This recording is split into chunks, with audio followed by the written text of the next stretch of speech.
Please now go wild and crazy for your host and compere. Please welcome me to the stage. It's me, it's Ben Verth. Welcome, guys. Feel free to clap and cheer by all means. That would be thank you for Ben Verth. I'm my own music guy as well. Well, hello, I'm Ben Verth. I'm the organiser of the Scottish Comedy Festival here at the Beehive Inn in the Grassmarket. Ladies and gentlemen, are you all right? Are you good? As you can probably see, it is not quite the crowd seen from Ben Hur in the room here.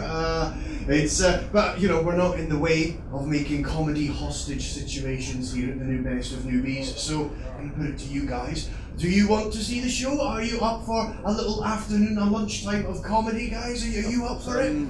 Well, we run 4 nights of comedy at the Beehive throughout the rest of the year. We do our newbies showcase, new act showcase on a Monday, and then we do like Monday and a Tuesday, and then we do proper Friday and Saturday shows. There's one customer comes up to me all the time. She's a diabetic, and she's just made me hate all diabetics, right? Like, I mean, there's two types of diabetes, right? If you've got type 1 diabetes, I don't have a problem with you. If you're born with that, there's nothing you can do. If you've got type 2 diabetes, and as it should be known, fat bastard that is, right? If you've got type 2 diabetes, what you've done is you've managed to eat so much cake, you've made yourself allergic to cake. That's what you've done, right? So I've got a friend, right, and my friend is very rich. And the reason that he's very rich is that he doesn't waste any of his money on perfume or aftershave. He's got more money than sense. Proper jokes! And I've particularly been running them for about a year and a half.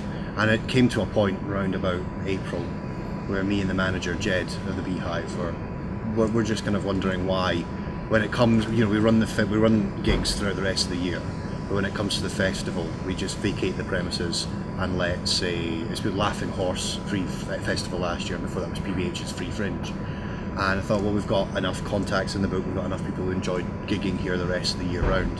Why don't we strut out on our own, create our own kind of venue? And as a unique selling point, we thought, what if it was about what if it was a Scottish comedy festival? It was for acts, it was a venue, dedicated venue for acts on the comedy circuit in Scotland. And when we started putting feelers out, people were pretty keen, and we've got a pretty decent programming for this August, our very first one. So it was just a case of, I suppose, reclaiming August, reclaiming the Fringe for the comedians who work in Edinburgh for the rest of the year round. So. My son Ben started to ask me a few questions. The first one being, what age were you when you had your first kiss? I replied honestly, I said 17. His response was, lol. I mean, he could have laughed loudly out once he would have got the same message, but he lolled. And he continued laughing and he said, 17? I've got more experience than you at 14. I should be giving advice to you. Not much I can say to that apart from, fuck you, I've popped your mom. It's been really good. I mean, I know for a fact that the pub's broken a couple of monetary records with business people coming through the doors and putting money behind bars and things. The buckets have been great. We run it as a free organisation, the same way as Laughing Horse and PBH, that if you've enjoyed the show, it's free to get in, but you've got to pay to get out. And the buckets have been really decent for people. People have been, I think, a lot of the acts who probably weren't completely sold on the free idea, taken aback by how much they've been making from the buckets at the end of their shows. So it's been, from what I can tell, it's been pretty good. We've had a lot of decent reviews as well from various FestivalJournal as well. Thank you very much. You give, I would say, pretty decent, fair reviews to a lot of the shows that were here.